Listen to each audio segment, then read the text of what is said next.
Assalamualaikum warahmatullahi wabarakatuh. Apa kabar mahasiswi, mahasiswa YM Ponorogo? Pada kesempatan kali ini saya akan mengajak rekan saya untuk berbincang-bincang untuk mata kuliah Legal Drafting pada pembahasan pembentukan peraturan perundang-undangan. Pak, kira-kira gimana nih? Saya boleh nanya nggak? Ya, boleh. Gimana sih pembentukan peraturan perundang-undangan itu sendiri?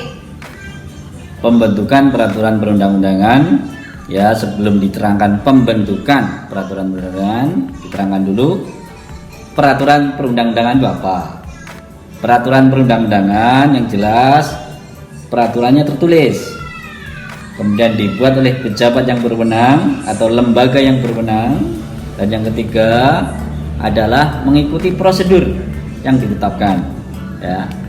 Adapun pembentukan peraturan perundang-undangan, ya, jadi tadi kan peraturan perundang-undangan, pembentukannya itu apa? Pembentukannya itu adalah tahap-tahap bagaimana peraturan perundang-undangan itu dibuat. Yang pertama, yang paling awal adalah perencanaan dulu. Jadi ada perencanaannya, kemudian penyusunan, maksudnya penyusunan draft. Kalau tadi perencanaannya itu dimasukkan ke dalam prolegnas kalau sekarang. Yang kedua adalah penyusunan draft. Yang ketiga adalah pembahasan, biasanya alot, dibahas di DPR gitu ya, dilontarkan ke publik, uji publik gitu. Itu tahap pembahasan sampai akhirnya nanti diparipurnakan pengesahan atau penetapan langsung, dan itu penandatanganan atau pengundang-undangan kira-kira. Oke, selanjutnya kan gini nih Pak, udah kita membahas tentang pengertian dari peraturan perundangan itu sendiri. Kemudian kita juga sudah membahas tentang tahapan pembentukan peraturan perundangan itu seperti apa.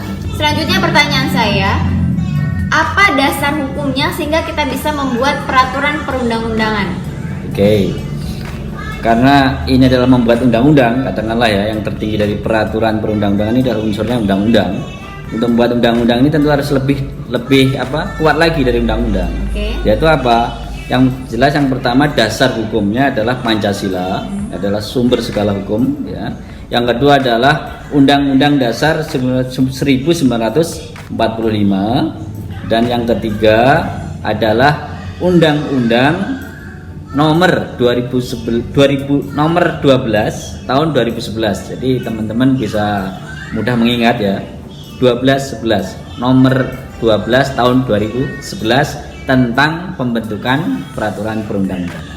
Oke teman-teman, di sini bisa dipahami untuk dasar hukum pembentukan peraturan perundangan berarti ada 3. Yang pertama adalah Pancasila, yang kedua adalah UUD 1945, yang ketiga Undang-Undang nomor 12 tahun 2011 pembentukan peraturan perundang-undangan. Sampai di sini bisa dipahami? Oke, next question. Jadi kita sudah membahas tentang peraturan perundangan apa itu, kemudian pembentukan tahapannya seperti apa, kemudian dasar hukumnya untuk membentuk suatu peraturan perundangan juga seperti apa. Pertanyaan selanjutnya, asas-asas pembentukan peraturan perundang-undangan seperti apa? Oh, asas-asasnya ya dalam pembentukan ini ada 2. Yang jelas, yang pertama adalah asas-asas formal. Berikutnya adalah asas-asas material. Adapun asas-asas formal, yang pertama adalah asas tujuan yang jelas. Maksudnya apa? Peraturan ini tujuan umumnya harus jelas, tujuan khususnya harus jelas, dan tujuan dari tiap-tiap bagian dalam peraturan ini harus jelas. Ya. Yang kedua adalah asas organ atau lembaga yang tepat. Artinya dalam peraturan ini disebutkan ya lembaga-lembaga mana yang punya hak untuk menetapkan ya dalam sebuah peraturan itu. Ya. Kemudian organ mana itu harus jelas dan tepat ya. Kira-kira kalau peraturan ini yang membuat itu tingkat yang mana, kalau peraturan jenis ini tingkat yang mana, itu harus jelas. Kemudian ada yang ketiga, asas perlunya pengaturan. Kira-kira peraturan yang dibuat ini, peraturan perundang-undangan ini relevan enggak, ini perlu enggak gitu ya. Yang keempat adalah asas dapat dilaksanakan. Peraturan ini nanti efektif nggak kalau benar-benar diterapkan atau benar-benar disahkan, diundangkan. Kira-kira istilahnya apa ya, realistis nggak gitu ya, punya dampak yang efektif nggak, jangan-jangan aturan itu tetap dilaksanakan tapi nggak berdampak apa-apa kan gitu. Yang terakhir adalah asas konsensus ya, artinya apa, peraturan itu adalah sebuah kesepakatan bersama kesepakatan bersama rakyat Indonesia untuk mengerjakan atau menjalankan peraturan itu. Ini adalah asas-asas. Baiklah, berarti di sini ada kesimpulannya untuk asas 5 dalam asas formil, yaitu adalah asas tujuan yang jelas, kemudian asas organ yang jelas, kemudian asas perlunya dilaksanakan, kemudian adanya asas pengaturan, dan juga asas konsensus atau kesepakatan dengan masyarakat atau warga negara Indonesia. Oke, sampai di sini teman-teman bisa dipahami? Oke, baiklah, sekarang lanjut pada asas materialnya. Ya, asas materialnya ada 5. Yang pertama itu asas tentang terminologi dan sistematika yang benar. Artinya setiap peraturan hendaknya dapat dipahami oleh rakyat, mengenai kata-katanya maupun mengenai struktur ya, dan susunannya itu harus bisa dipahami oleh rakyat. Yang kedua, asas tentang dapat dikenali. Artinya peraturan perundang-undangan itu harus dapat dikenali oleh masyarakat ya. Sosialisasinya itu harus benar-benar masif. Yang ketiga, asas perlakuan yang sama dalam hukum. Artinya undang-undang yang dibentuk ini harus memang diberlakukan untuk semuanya, tidak untuk kelompok tertentu gitu. Dan atau menisbikan atau menafikan kelompok yang lainnya, enggak. Jadi berlaku untuk semuanya. Yang keempat, asas kepastian hukum. Asas kepastian hukum harus bersifat pasti dan mengikat. Yang kelima, asas pelaksanaan hukum sesuai dengan keadaan individual. Artinya apa? Memberikan penyelesaian yang khusus bagi hal-hal atau keadaan tertentu. Jadi tidak boleh terlalu umum. Ada hal tertentu yang lebih rinci, yang masalah-masalah yang rinci yang bisa diselesaikan. Kira-kira itu. Oke, sudah memasuki pembahasan yang terakhir, yaitu asas pemberlakuan peraturan perundangan. Apa aja nih Pak asasnya? Ada 3 ya.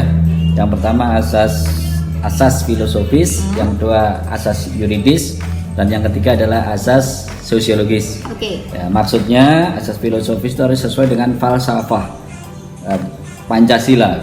Jadi sumber segala hukum ya harus sesuai dengan ini. Nggak boleh peraturan perundang-undangan menyimpang dari ini. Yang kedua adalah asas yuridis. Pancasila itu kan ada menelurkan undang-undang dasar. Ada lagi undang-undang lain ya, dan banyak sekali undang-undang TAP MPR segala macam itu sudah ada dalam urutan perundang-undangan itu. Nah ini kalau ada peraturan atau perundang-undangan nggak boleh menyimpang dari ini. Ini namanya asas yuridis. Dan yang terakhir adalah asas sosiologis. Artinya apa? Sesuai dengan kebutuhan masyarakat, kebutuhan sosial masyarakat. Oke teman-teman, masuk closing nih Pak. Biasanya kalau closing saya selalu memberikan pertanyaan kepada teman-teman biar nanti dijawab di kolom komentar. Kira-kira pertanyaan apa nih yang bisa dijawab teman-teman? Oke, bulan Juni lalu ada RUU ya HIP, haluan ideologi Pancasila yang ditunda, nggak jadi masuk pembahasan, gitu ya.